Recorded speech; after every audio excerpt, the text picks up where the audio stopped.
Hello, and welcome back to the number one AI engineering podcast. At least that's the ambition of us, for it to be the number one in Europe.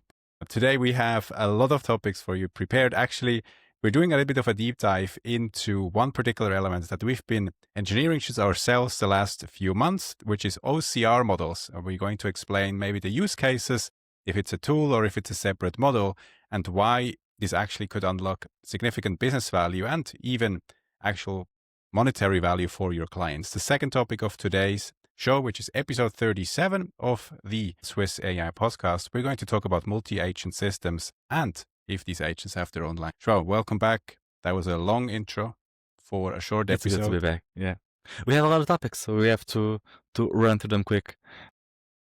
But I think you mentioned the OCR topic, and I think we have talked about it, and we've had OCR models even before we had LLMs.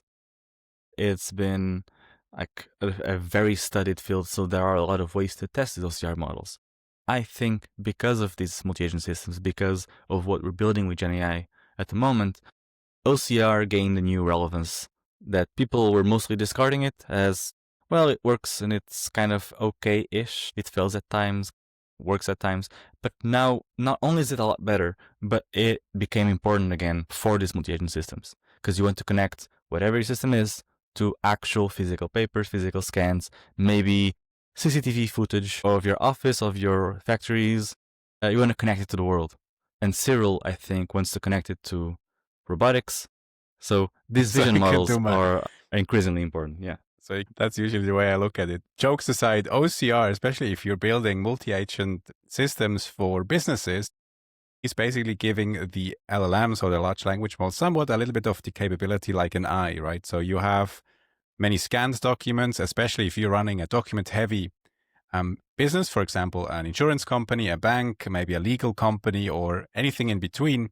You have a lot of physical documents. You have forms, you have maybe ledgers, you have signed ledgers and non-signed ledgers, and all that is basically not been accessible so far, at least if we look back 24 months ago, by large language models or by one single agent. And again, these OCR models now kind of making it possible for these AI agents to interact with paper-based knowledge and information, extract elements, and there is still some nuance to the actual quality of it. So even before large language models were at the state of the art, basically, you mentioned it before, Shuo, is we had these OCR models. They were just not as good as they are today.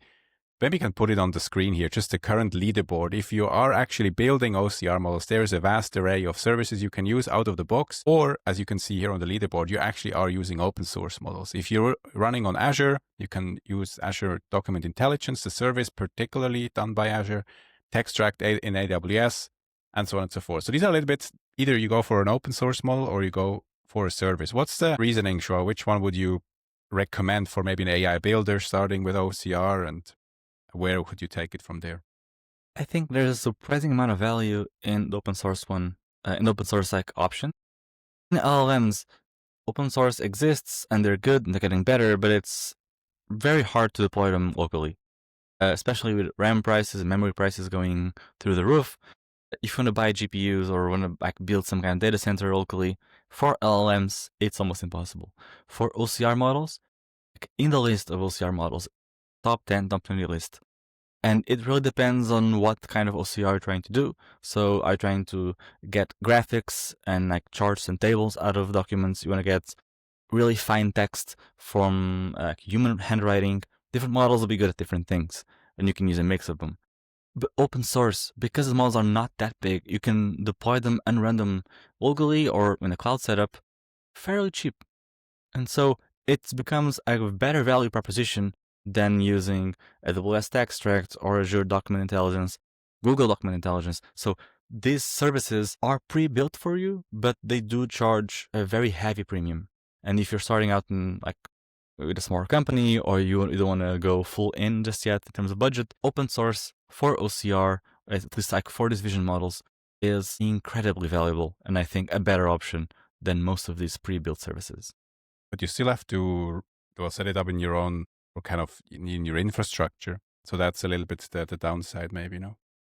Yeah, I mean, it may take a a bit extra work to set up initially. Again, some of these models are already available in the cloud setup. So if you go to AWS SageMaker or Azure, and even themselves I think they renamed their AI services to AI Foundry, and they're renaming everything under the Foundry name. You'll see a lot of these vision models already there.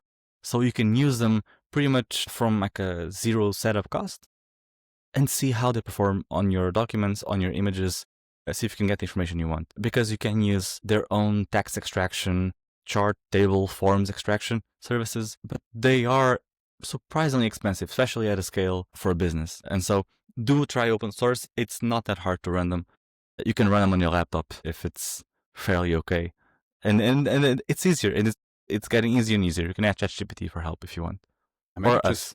Send us for the DM. audience, let's say there is somebody in the audience that's just completely new to OCR or retrieval augmented generation. After the extraction of the document, where does the content of the document go? Maybe just intuitively, is it fed into the direct context of a large language model, or is it being put into a vector storage? Well, if you're trying to build any form of a reasonable, like good system, you want to store all the text, not use it right away, but store it somewhere in the database, and you want to break it down into sizable chunks. So it can be paragraphs, it can be different pages. You can break down pages into like smaller sentences. It really depends on how much data you want and what kind of models you're having.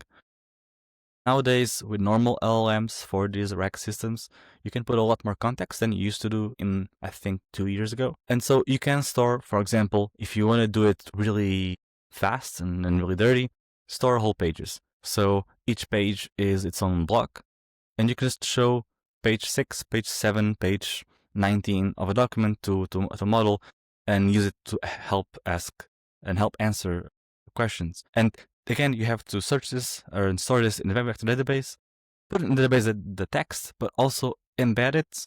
And we've done episodes about embedding models.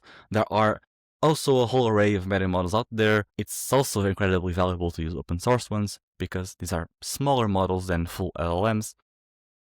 You embed this text with vectors, which means you can then search the text pretty much like you do Google search. So you don't have to hit all the right words. Maybe you're searching for the financial projection of your company. You have a report for the company. You're searching for the expected earnings outcome for 2026. Maybe they didn't write as projected earnings. Maybe they wrote it as the financial outcome of next year or some kind of projection. Even if you don't hit just the right keywords, using vector search, you can probably find that information because semantically it'll be similar enough be in your top results.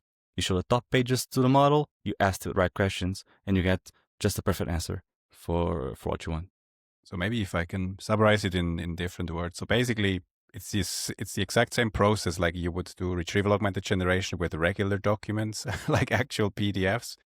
The OCR component just is being put into place to extract scanned information as opposed to the actual, well, let's say, super clean PDF. So that's a little bit the difference. It's just an additional layer that you would give, or initial capability that you would give to the system to extract information from scanned documents. And then it's the same pipeline or the same process you would usually do like a regular RAG agent. And maybe I can quickly just follow up. We don't have to go too much into detail. I think it's worth to do a separate episode on a new paper that was published by Stanford University called Latent Collaboration in Multi-Agent Systems. I will put it on the screen and we can do a bit of a deep dive.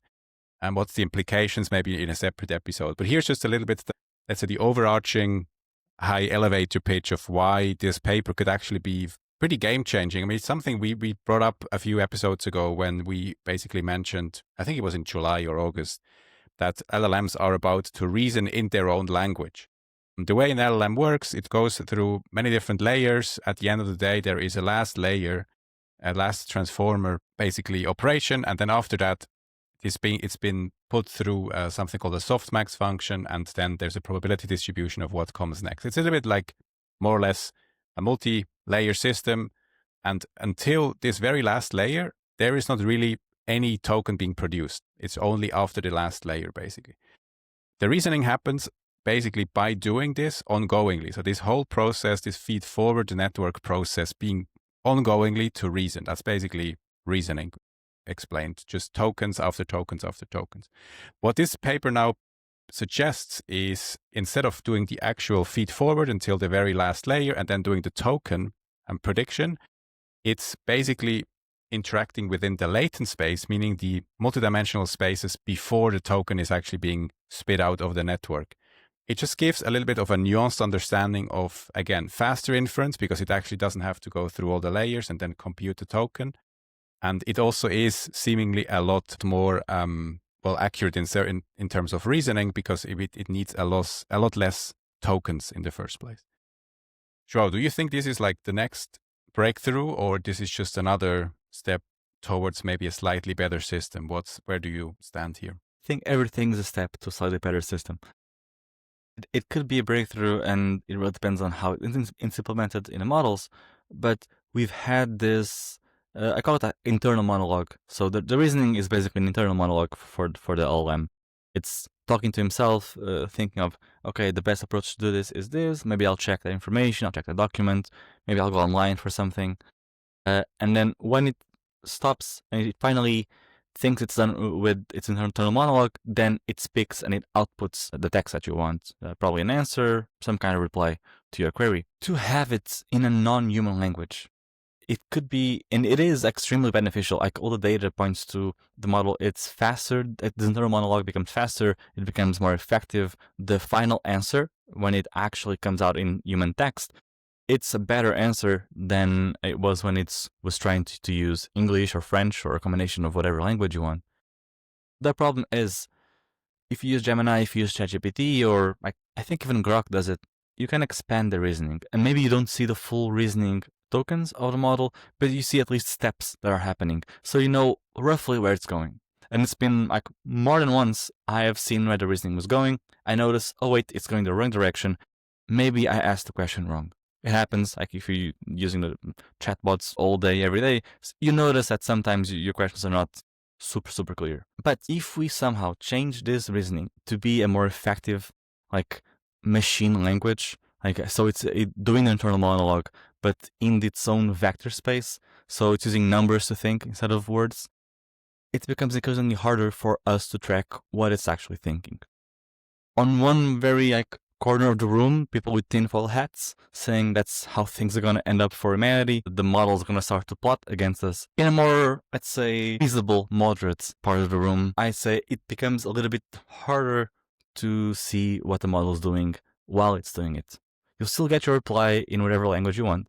You just don't see how it's thinking. It's almost like talking to a different human. Usually, people don't reason out loud with you. If it becomes cheaper, and because we're seeing increased compute costs, we're seeing a bit of a bottleneck in terms of memory, in terms of compute, in terms of power to run data centers, if we somehow can keep up the demand and can keep up the supply of these LLMs, but make it a bit more efficient, because they do reason faster and they do reason more efficiently in this machine language, maybe it's a good thing. Maybe it's I'd say a valuable trade-off. So you get a little bit less transparency, a little bit more cheaper tokens or faster tokens. But in your example, it would still mean it basically goes through the entire network and it produces an output token, just not an English token, just from my understanding, but like a machine language token. Because in the reasoning paper, step, yeah. in the reasoning step. So there is still some sort of log you maybe can decode, because what the paper suggests is this is not even happening in the first place. Like, it just goes through the internal latent spaces without actually doing a prediction. And it basically takes this, let's say, intermediate memory of one agent and it passes it on to the next, which is then fed into the input embedding, and so on and so forth. So it never really is actually doing any output token, as far as I at least decoded the paper. So it actually is becoming... at the very end. Only at the very end, exactly. And funny enough, when I read the entire paper today on the airplane, I did not see a single word of observability in the paper. The only thing, again, it highlights, maybe I can put it on the screen, is significant improvement versus, let's say, the text multi-agent system, where it basically gives an output text. One agent does. The next agent takes it as an input in the context. It does its own analysis or its own observation, whatever the agent is used for. Then again, generates an output text, and that is being fed into the next input context of the next agent, and so on and so forth. So that's the general old school way of, or the current way of doing it. The latent multi-agent system, what they're proposing in the paper, actually yields significant benefits. I can maybe just highlight a few. It's 76% less tokens, that is meaning less price at the end of the day. It's 5 times faster for Qwen 3, the 4 billion parameter model, and it's a little bit more accurate as well. So they're at the same time, they're being more accurate. They have a lot less tokens, and like a lot less, like 75% less, and it's 5 to 7 times more speed up as opposed to the current procedures. So that's a little bit that's the pros. The cons is we have absolutely no idea how it works, probably most likely. But let's do a little bit of a deep dive maybe once we also actually checked it out a little bit more in detail. I just thought it's incredibly interesting to quickly plot here on the podcast. But without actually being testing it in the first place, I can't really talk too much about it. But that's a little bit the high level notion of the paper. And I'll say, we are most heavily going in that direction where future models will use those mechanisms of just skipping the reasoning steps, skipping the trying to convert whatever they're thinking into tokens, even if the tokens don't get fully converted back to words.